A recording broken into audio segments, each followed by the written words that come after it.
नमस्कार, मैं सुरेश कुमार। सबसे पहले आपसे रिक्वेस्ट है कि अगर आपने चैनल को सब्सक्राइब नहीं किया है तो सब्सक्राइब बटन पर क्लिक करके चैनल को ज़रूर सब्सक्राइब कर लें। तो आज हम चर्चा करेंगे, आज हम डिस्कशन करेंगे कि जब भी फॉर्म्स जो आंगनवाड़ी वर्कर्स हैं जो बेनिफिशरीज़ का PMMVY में रजिस्ट्रेशन कर रहे हैं तो उनमें उन्हें कुछ प्रॉब्लम्स फेस करनी पड़ रही हैं। तो आज उन्हीं के बारे में उसमें से कुछ एक ली है हमने, बाकी हम कल चर्चा करेंगे। तो आज देखते हैं कि वो कौन कौन सी प्रॉब्लम है और उनका सोल्यूशन क्या है। तो जो फर्स्ट जो बड़ी सारी आंगनवाड़ी वर्कर्स ये पर्सनली भी मुझे मैसेज कर रही हैं कि जब वो फॉर्म फिलअप करती हैं और लास्ट में सबमिट करती हैं तो जो फॉर्म है इट गोज़ बैक, मतलब जो पीछे चला जाता है, जहाँ रिवर्ट कर जाता है, जहाँ कुछ इसके रिलेटेड ये क्वेश्चन है कि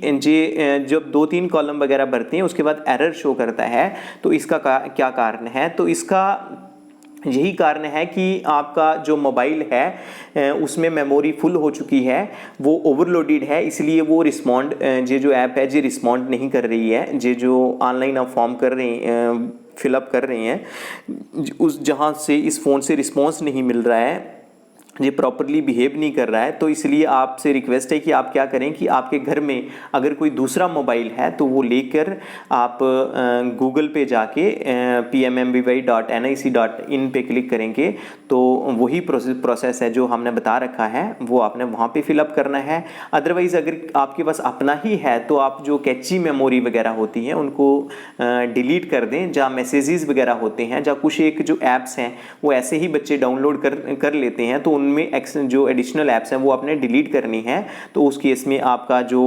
मोबाइल है वो रिस्पॉन्स देना स्टार्ट करेगा, रिस्पॉन्ड करना स्टार्ट कर देगा। तो दूसरा प्रश्न है कि जो बच्चे का जो डेट ऑफ बर्थ है वो शो नहीं हो रहा है। इसका यही कारण है कि आपने नंबर ऑफ लिविंग चिल्ड्रन 0 लिखा है। तो इसलिए क्या है कि has the child been born, जहाँ पे नो आ जाता है, तो अगर बच्चा पैदा ही नहीं हुआ है तो actual date of child birth हम नहीं लिख सकेंगे, वो लॉक हो जाएगा ऑटोमेटिकली। तो आपने क्या करना है कि अगर बच्चे का बर्थ नहीं हुआ है, अगर सिंपल प्रेगनेंसी है, तो उस केस में आपने नंबर ऑफ लिविंग चिल्ड्रन 0 लिखना है, तो जे लॉक ही रहेगा। तो उसके बाद आप एडिट में, जब बच्चे का जन्म हो जाएगा तो उसके बाद आप एडिट में जाके जे आप कर सकते हैं इसको, जे नंबर ऑफ लिविंग चिल्ड्रन 1 करेंगे तो उसके बाद आपका जे आ जाएगा, जो न्यू ऑप्शन है वो आ जाएगा कि डेट ऑफ बर्थ क्या है, एक्चुअल डेट ऑफ बर्थ जो बच्चे की है वो आपने लिखनी है। तो अगर बच्चे का जन्म हो चुका है तो उस केस में आप नंबर ऑफ लिविंग चिल्ड्रन 1 लिखेंगे, फर्स्ट इशू में, फर्स्ट चाइल्ड में 1 लिखेंगे, और सेकंड चाइल्ड में अगर कोई मिस हैपनिंग नहीं हुई है तो उस केस में आप 2 लिखेंगे, जहां अगर ट्विंस हैं तो 3 भी लिख सकते हैं। तो जैसे आप अगर फर्स्ट इशू है तो आप जैसे ही 1 लिखते हैं तो यहाँ पे has the child been born yes आ जाता है, तो actual date of child birth आ जाती है। तो उसके साथ ही साथ जो कुछ दूसरे एक फोल्डर्स हैं वो खुल जाते हैं। उसके बाद आंगनवाड़ी वर्कर्स कुछ ये भी पूछती हैं कि जो उनका जो है MCP कार्ड रजिस्ट्रेशन डेट जो है इसमें प्रॉब्लम आ रही है, क्योंकि वो जो MCP कार्ड ले रहे हैं उनमें जो रजिस्ट्रेशन डेट है वो नहीं लिखी हुई है। तो आपने क्या करना है कि जो LMP है, लास्ट मेंस्ट्रुएशन पीरियड है, जो आप वो डेट लिखते हो उसके जो 30-35 दिन के बाद वाली जो डेट है वो लिखनी है। इसको मैं रिपीट करूंगा, जो LMP की डेट है, क्योंकि प्रेगनेंसी जो डिटेक्शन होता है वो बाद में होता है। जैसे एक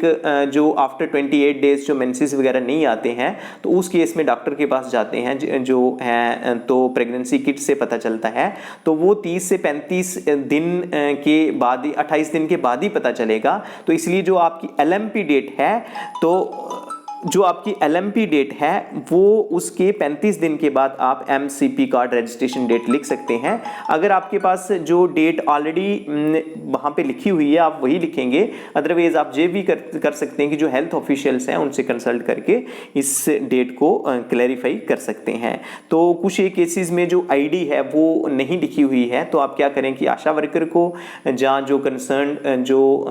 हेल्थ वर्कर हैं जो रजिस्टर करते हैं हॉस्पिटल में, आप उन्हें कॉल करके पूछ सकते हैं, आप उन्हें बता सकते हैं कि जो आईडी आपने एंटर नहीं की है तो वहाँ से आप आईडी 11 डिजिट की आईडी होती है वो एंटर करवा लें और फिर आपने इसको जहाँ पे अपलोड करना है। उसके बाद कुछ एक जे पूछ रहे हैं कि जो इम्यूनाइजेशन है जे कैसे भरना है। तो जैसे ही आप बच्चे का जो डेट ऑफ बर्थ भरेंगे तो क्या होगा कि जो अगर 3.5 महीने का बच्चा हो गया होगा तो ऑटोमेटिकली जो इम्यूनाइजेशन वाले कॉलम्स हैं वो आ जाएंगे। फॉर एग्जांपल जहाँ पे अगर हम डेट ऑफ बर्थ फिलअप करते हैं, ये जो actual date of child birth है जे फिलअप करते हैं अप्रैल फिलअप करते हैं, 4 अप्रैल फिलअप करते हैं। तो जैसे ही हम फिलअप करेंगे, जैसे पहले जे कॉलम नहीं थे, उसके बाद आ जाता है first cycle of vaccination given, vaccination at birth. उसके बाद 6 वीक, जे 6 वीक वही है जो आप कहते हैं कि बर्थ मतलब जब बच्चे का जन्म होता है उस दिन या उसके नेक्स्ट दिन वैक्सीनेशन लगती है, वो BCG होती है, उसको पोलियो वगैरह होता है, जो पोलियो की वैक्सीनेशन है वो होती है। तो उसके बाद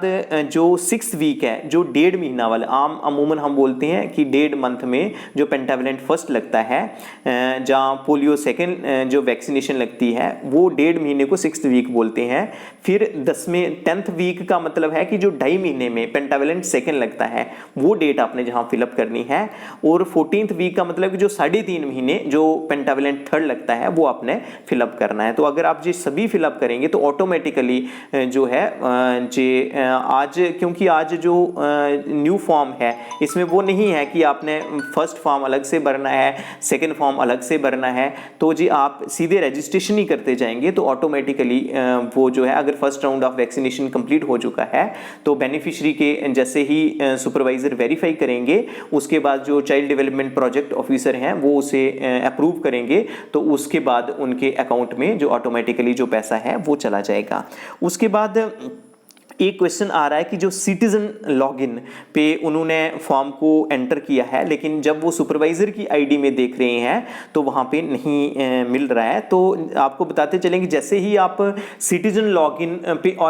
की जो आईडी है उस पे करेंगे तो जो वो फॉर्म है वो आंगनवाड़ी वर्कर के पास जाएगा। अभी जो हमारा मास्टर डाटा है जो अंडर प्रोसेस है, बहुत सारी प्रोजेक्ट्स का भी जो मास्टर डाटा है जी, अभी जो मास्टर डाटा में कुछ एक करेक्शंस थी इसलिए दोबारा प्रोजेक्ट्स में भेजा गया है। जब प्रोजेक्ट में ठीक होके वापस जा रहा है तो ये जो आईडीज हैं इनकी जनरेट हो रही हैं। तो जैसे ही वो आईडीज जनरेट हो जाएंगी, जो आपने सिटीजन लॉगिन में फॉर्म फिलअप किया है वो आंगनवाड़ी वर्कर, जो कंसर्न आंगनवाड़ी वर्कर होगा, क्योंकि जहां पे विलेज का LGD कोड भी लिया है तो उस विलेज में जो आंगनवाड़ी वर्कर्स होंगी उनके पास जाएगा, वो फॉर्म को वेरीफाई करेंगे, वेरीफाई करने के बाद सुपरवाइजर के पास जाएगा और उसके बाद जो फॉर्म है वो चाइल्ड डेवलपमेंट प्रोजेक्ट ऑफिसर्स के पास जाएगा। अब नेक्स्ट पूछ रहे हैं कि आईडी नेम मिली है, तो अभी हमने बात की है कि जो मास्टर डाटा में शायद कोई आपके प्रोजेक्ट में प्रॉब्लम नहीं होगी, इसलिए मास्टर डाटा जो है वो वापस भेजा गया है। तो जैसे ही करेक्ट होके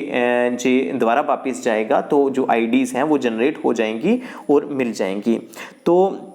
उसमें एक क्वेश्चन ये है कि जो बेनिफिशियरी स्टेटस ऑन PMMBY ये कहाँ से पता करें, जहाँ जो पेमेंट रिपोर्ट है ये कहाँ से पता होगी। जो तो आपको बताते चलें कि ये जो बेनिफिशियरी स्टेटस या जो PMMBY की रिपोर्ट है, पेमेंट रिपोर्ट है, ये कंसर्न्ड जो चाइल्ड डेवलपमेंट प्रोजेक्ट ऑफिसर हैं उनकी आईडी से ही मिलेगी। अभी बहुत सारे जो चाइल्ड डेवलपमेंट प्रोजेक्ट ऑफिसर की आईडी है जहाँ पे जम्मू कश्मीर में एक्टिवेट नहीं हुई है, आई थिंक कल हम चेक कर रहे थे अपने प्रोजेक्ट की, जहाँ 1-2 और प्रोजेक्ट था हमारी डिस्ट्रिक्ट में, तो वो अभी जो आईडीज थी वो एक्टिवेट नहीं हुई थी। तो जैसे ही जो एक्टिवेट हो जाती हैं तो वहाँ से जो पेमेंट रिपोर्ट का पता चलता जाएगा, साथ साथ में पता चलता जाएगा। उसके बाद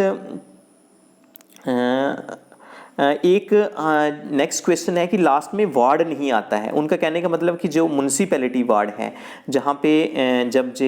हम फिलअप करते हैं, जैसे स्टेट है, डिस्ट्रिक्ट है, विलेज है, अगर विलेज है तो जो विलेज आ जाता है, लेकिन कई बार क्या है कि अर्बन एरिया में है तो उसमें म्यूनसिपैलिटी वार्ड है, तो उसका यही प्रॉब्लम है कि जो वो आंगनवाड़ी सेंटर है वो अभी रजिस्टर नहीं हुआ है। तो रजिस्टर नहीं होने की वजह से ही जो वार्ड वगैरह है वो नहीं आ रही है। तो तो जे आप कंसल्ट जे आप जे जो प्रॉब्लम है आपने जो चाइल्ड डेवलपमेंट प्रोजेक्ट ऑफिसर हैं उनको बताइएगा, ताकि वो मास्टर डाटा करेक्ट करके भेजें और जो भी PMMVY के नोडल ऑफिसर हैं स्टेट लेवल के, उनसे बात करें ताकि आपकी जो आईडी है वो क्रिएट हो जाए। अगर कोई गलती है, कुछ एक आंगनवाड़ी वर्कर्स ऐसा भी बोल रही हैं कि जो उनकी आईडी में उनका नहीं आ रहा है, जब वो दूसरी जो आईडी डालते हैं, जो लॉगिन आईडी डालते हैं, जो पास वाली आंगनवाड़ी वर्कर हैं, तो उस केस में उनका जो नाम है वो उसमें आ रहा है, तो वो भी करेक्शन, दैट मीन्स वहाँ भी थोड़ी गलती हुई है। तो आप ये इमीडिएटली रिपोर्ट करें अपने चाइल्ड डेवलपमेंट प्रोजेक्ट ऑफिसर को, ताकि वो आगे जो लेटर वगैरह लिखें या कम्युनिकेट करें और इन चीज़ों को करेक्ट किया जाए। जी अभी आपको बताते चलें कि जी अभी अंडर प्रोसेस है, तो इसमें कहीं ना कुछ एक स्टेट्स में भी, कुछ एक डिस्ट्रिक्ट में अभी भी जो है मास्टर डाटा जो है पूरी तरह से कंपाइल नहीं हुआ है। जैसे ही कंपाइल्ड मास्टर डाटा आ जाएगा तो ये जो प्रॉब्लम्स हैं ये सॉल्व हो जाएंगी। ये इनिशियल प्रोसेस है PMMVY का, जो इसमें प्रॉब्लम आ रही है, आगे चलकर 15-20 दिनों में ये प्रॉब्लम्स जो हैं ये सॉल्व होने वाली हैं, तब बेनिफिशरीज के अकाउंट में पैसा वगैरह भी चला जाएगा और जो ये स्मूथली फंक्शन करने लगेगा। तो आज कुछ एक क्वेश्चंस या क्वेरीज रह गई हैं जिनको हम कल डिस्कशन करेंगे। तो आज के लिए इतना ही था, धन्यवाद।